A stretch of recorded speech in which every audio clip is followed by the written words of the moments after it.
Di bagian laut yang paling dalam berdiri Istana Raja Laut. Dan dia memiliki 6 anak perempuan. Mereka bermain di taman sepanjang hari. Berbeda dengan putri lainnya, yang bungsu pendiam dan merenung. Dan namanya adalah The Little Mermaid. Yang terpenting, dia suka mendengarkan cerita tentang dunia orang. Secara tradisional, Putri Duyung hanya bisa muncul ke permukaan untuk pertama kalinya pada ulang tahun ke-16-nya. Dan sekarang saatnya melihat negeri dan putri bungsu. Dia muncul di dekat kapal, bernyanyi dan musik datang dari geladak. Ini adalah pertama kalinya sang putri melihat kapal itu. Di kabin kapal, Putri Duyung kecil melihat seorang pangeran tampan. Untuk waktu yang lama dia tidak bisa mengalihkan pandangan darinya. Tiba-tiba, badai dahsyat dimulai di laut. Kapal pangeran menabrak batu dan hancur berkeping-keping. Dalam kegelapan total, petir menyambar, dan Putri Duyung kecil melihat pangeran jatuh ke laut. Dia menyelamatkannya dengan membawanya ke darat. Segera pangeran itu ditemukan oleh seorang gadis yang lewat. Ketika dia bangun, dia tersenyum padanya dan berterima kasih padanya karena telah menyelamatkannya. Putri Duyung kecil menjadi sedih karena sang pangeran bahkan tidak tahu tentang keberadaannya. Dia menyelam ke dalam air dan berenang menjauh. Dari cerita ayahnya tentang orang-orang, Putri Duyung kecil mengetahui bahwa mereka menganggap ekor ikan Putri Duyung itu jelek. Oleh karena itu, untuk menyenangkan seseorang harus memperoleh 2 kaki. Keesokan harinya, Putri Duyung kecil pergi ke penyihir laut. Penyihir itu setuju untuk membuatkan ramuan untuknya yang akan mengubah ekor ikan menjadi sepasang kaki yang ramping. Kiprah sang putri akan anggun, tetapi setiap langkah yang diambilnya akan membawa rasa sakit yang tak tertahankan. Dan jika pangeran menikah dengan yang lain, Putri Duyung kecil akan berubah menjadi buih laut. Sebagai gantinya, penyihir itu ingin mengambil suaranya yang indah dari gadis itu. Sang putri siap untuk apapun untuk dekat dengan pangeran, dan dia setuju. Setelah berlayar ke istana pangeran di malam hari, Putri Duyung kecil meminum minuman ajaib. Rasa sakit yang tajam melanda dirinya dan dia pingsan. Bangun di sore hari, gadis itu melihat pangeran di depannya, dan menurunkan matanya, menemukan 2 kaki sebagai pengganti ekor ikan. Pangeran mencoba mencari tahu siapa dia dan bagaimana dia bisa sampai di sini, tetapi Putri Duyung kecil tidak dapat berbicara. Meskipun gaya berjalannya yang lapang dan tariannya yang indah, dia merasakan sakit yang luar biasa di kakinya. Sang pangeran semakin terikat pada Putri Duyung kecil, tetapi tetap memperlakukannya seperti anak kecil yang lucu. Tidak pernah terlintas dalam benaknya untuk menjadikan dia istrinya. Suatu ketika pangeran mengakui bahwa hatinya ditempati oleh orang yang telah menyelamatkannya sejak lama di pantai, dan mereka akan menikah. Putri Duyung kecil itu sangat kesal, tetapi tidak bisa mengatakan yang sebenarnya.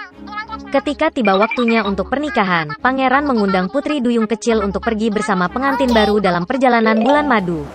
Tenda bulan madu mewah tersebar di dek kapal. Putri Duyung kecil memiliki 1 malam terakhir untuk bersama orang yang dia tinggalkan rumahnya, memberikan suaranya yang indah dan menanggung siksaan tanpa akhir setiap hari. Tapi dia bahkan tidak menyadarinya.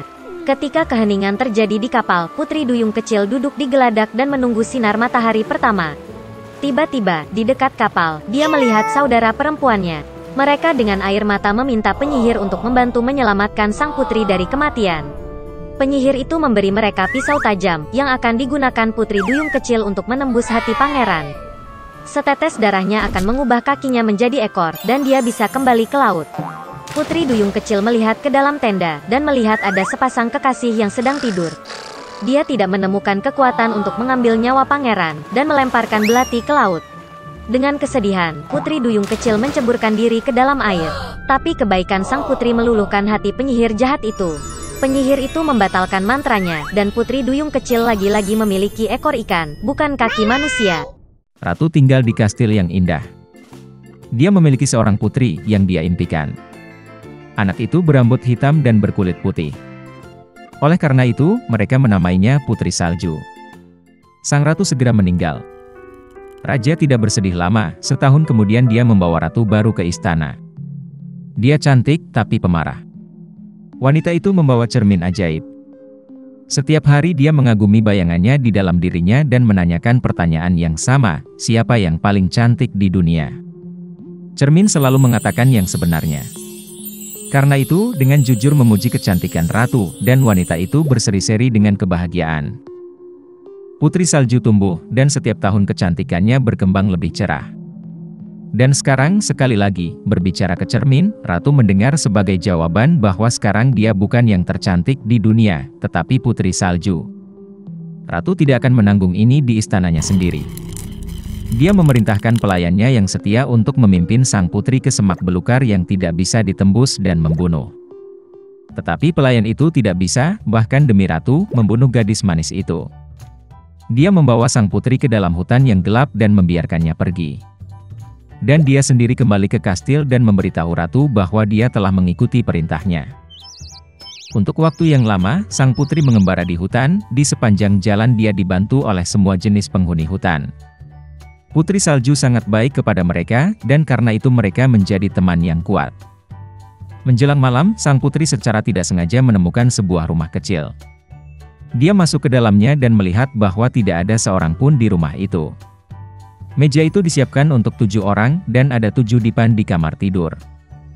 Dan semua yang ada di rumah ini sangat kecil. Oleh karena itu, Putri Salju menyadari bahwa 7 orang kecil tinggal di sini. Setelah perjalanan yang panjang dan sulit, dia berbaring di salah satu tempat tidur dan tertidur lelap. 7 kurcaci pulang larut malam. Mereka sangat terkejut dengan kemunculan tamu yang tak terduga. Putri Salju tidur begitu menawan sehingga para kurcaci memutuskan untuk membiarkannya tidur dan tidak membangunkannya. Pagi telah tiba.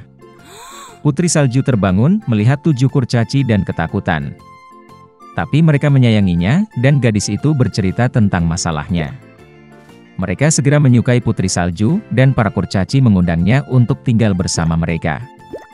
Selain itu, dia setuju untuk mengurus rumah, memasak, mencuci, dan membersihkan. Setiap pagi para gnome pergi ke pegunungan untuk menambang emas dan batu mulia, dan kembali larut malam. Berangkat kerja, mereka memperingatkan Putri Salju agar dia takut pada ibu tiri yang jahat dan tidak membuka pintu untuk orang asing. Pada saat ini, Ratu, seperti biasa, pergi ke ruang rahasia untuk berbicara dengan cermin ajaib.